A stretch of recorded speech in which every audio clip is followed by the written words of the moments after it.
अस्सलाम वालेकुम एवरीवन, क्या हाल चाल है। उम्मीद है आप सब खैर खैरियत से होंगे।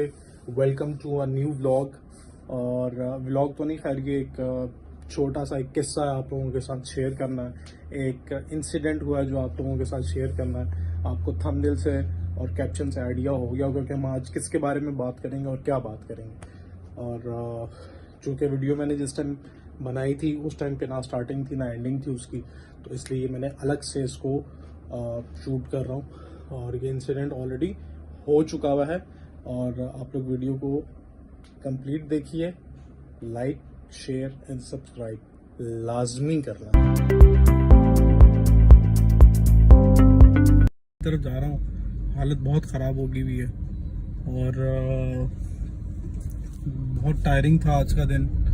कल से जागे हुए थे, 2 घंटे सोए थे बस, और नींद भी नहीं पूरी हुई थी और बस बिल्कुल अजीब अजीब सा लग रहा है। अब तो शाम हो गई है, तकरीबन 6 बज रहे हैं अभी। लेकिन मेरे साथ पहले भी ये एक्सपीरियंस हुआ है और अभी रिसेंटली भी जो एक्सपीरियंस हुआ है PIA का, वेरी वेरी वेरी डिसअपॉइंटेड कि अपनी एयरलाइन अपने लोगों को बेनिफिट नहीं देती जस्ट के 5 to 10 मिनट्स के डिफरेंस के ऊपर।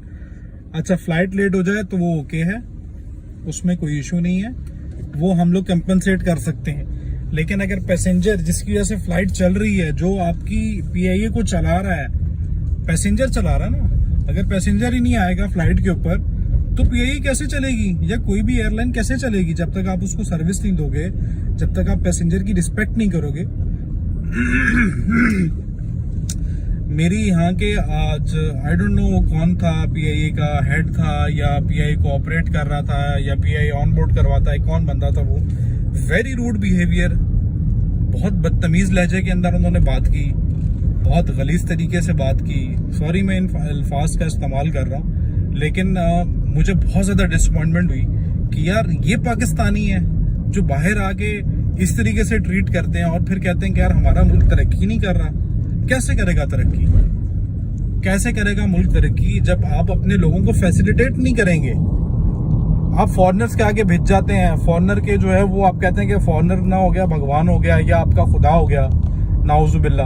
तो कैसे चलेंगी ये चीजें। बहरहाल आज हुआ इस तरह कुछ, हम लोग गए वहां पे, चेक इन किया हम लोगों ने, बोर्डिंग हो गई, हमें बोर्डिंग पासेस मिल गए। मेरे जो दोस्त जा रहे थे उनको बोर्डिंग पास मिल गया, हम लोग वेटिंग में बैठे हुए। हमें वहाँ पे काउंटर के अंदर फॉरेनर बंदा बैठा हुआ था, उसने हमारा कांटेक्ट नंबर लिया और हमें ये बोला कि भाई आप लोग जो है वो वेट करो, आपको कॉल करेंगे, फ्लाइट अभी डिले है, जहाज अभी तक पहुंचा नहीं है। हमने कहा ठीक है, जो बता देगा। स्पेशली उसने नंबर लिया तो मलेशिया है, यहाँ पे तो वो पाकिस्तान वाला सिस्टम नहीं है कि आपका कॉन्टेक्ट ले लेंगे और फिर भूल जाएंगे। तो हमने कहा चलो हम वेट करते हैं, हमें कॉल आएगी तो फिर हम देख लेंगे। हमें कॉल आती है, जहाज बोर्डिंग 12:45 पे अगर ख़त्म हो रही है तो हमें कॉल आती है जनाब 12:16 पे कि आप कहाँ रहेंगे, हम आपका इंतज़ार कर रहे हैं। तो जब हमने उनको ये बताया कि हम पीछे लाइन में खड़े हुए थे आधे घंटे से और अब हम लोग जो है वो आ गए हैं काउंटर के पास, तो उसने कहा नहीं, अब आप लोग नहीं आ सकते, अब आप लोगों को वापस जाना पड़ेगा। पहले हम लोग 12:05 पे काउंटर पे बहस करते रहे, 12:45 पे फ्लाइट थी। तो उन्होंने कहा नहीं अब तो ऐसा नहीं हो सकता, then you have to go back और we are off boarding your luggage, आप लोग ऑफ बोर्डिंग में लगेज कलेक्ट कर लो और सारा कुछ। फिर हमने कहा यार हमारी किसी सीनियर से बात कराएं, हम उससे बात करें, हम पूछें क्या सिनेरियो है, क्या चल रहा है। उनसे जब बात हुई तो उनका तो भाई तेवर ही अलग बिल्कुल। उन्होंने कहा कि तो हो ही नहीं सकता, ये तो पॉसिबल ही नहीं है, आप लोग लेट हैं और हम लोग नहीं कर सकते, ये बड़ा मसला बन जाएगा, ये हो जाएगा वो हो जाएगा। और हम लोग बड़े परेशान कि यार ऐसा कैसे हो सकता है।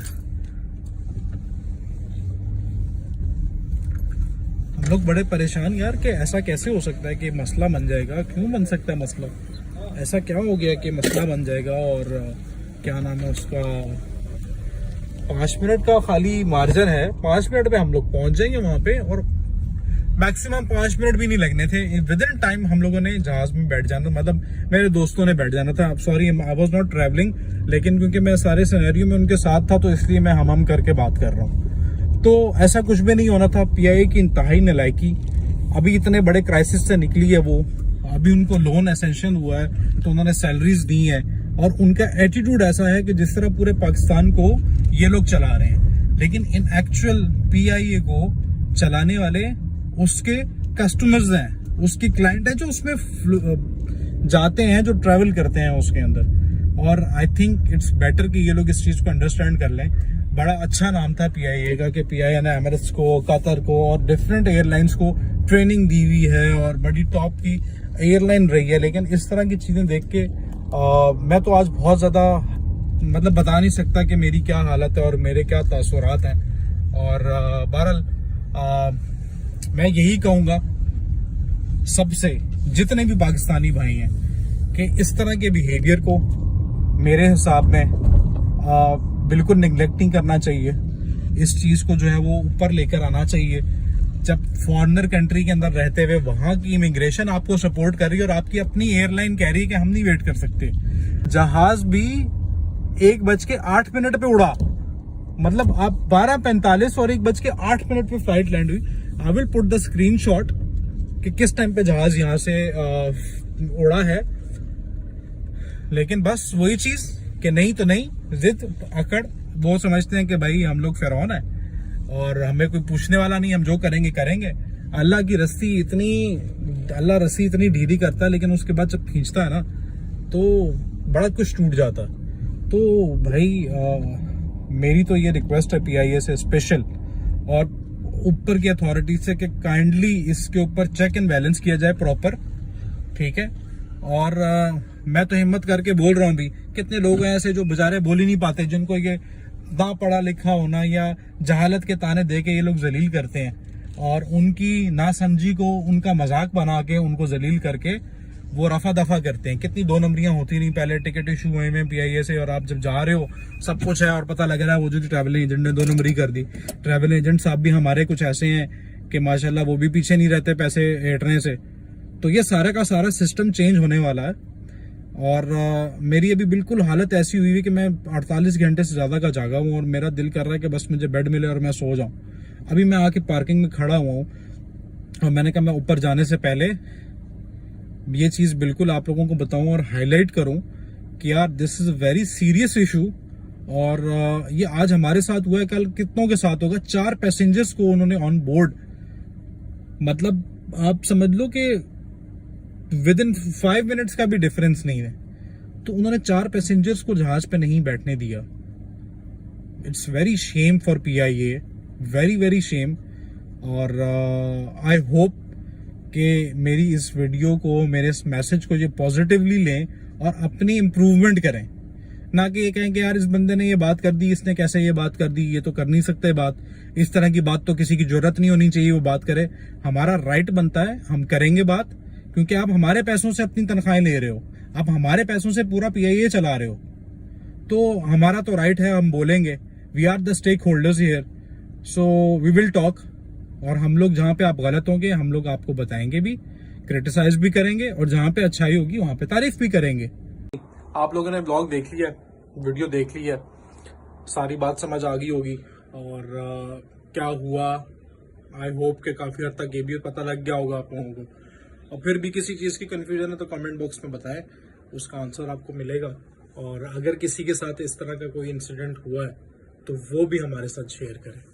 और हमारे पास 1-2 और भी इस तरह के रेलेवेंट केसेस हैं, वो आपके साथ नेक्स्ट कमिंग ब्लॉग के अंदर शेयर करेंगे। Stay tune, like, subscribe and share लाजमी करना है। और आप लोग लाइक, शेयर, सब्सक्राइब करेंगे तो हमें हिम्मत हौसला मिलता रहेगा, तो हम डेली ब्लॉगिंग के साथ साथ कुछ ना कुछ बनाते रहेंगे और हिम्मत आती रहेगी। So stay tune, see you in the next video.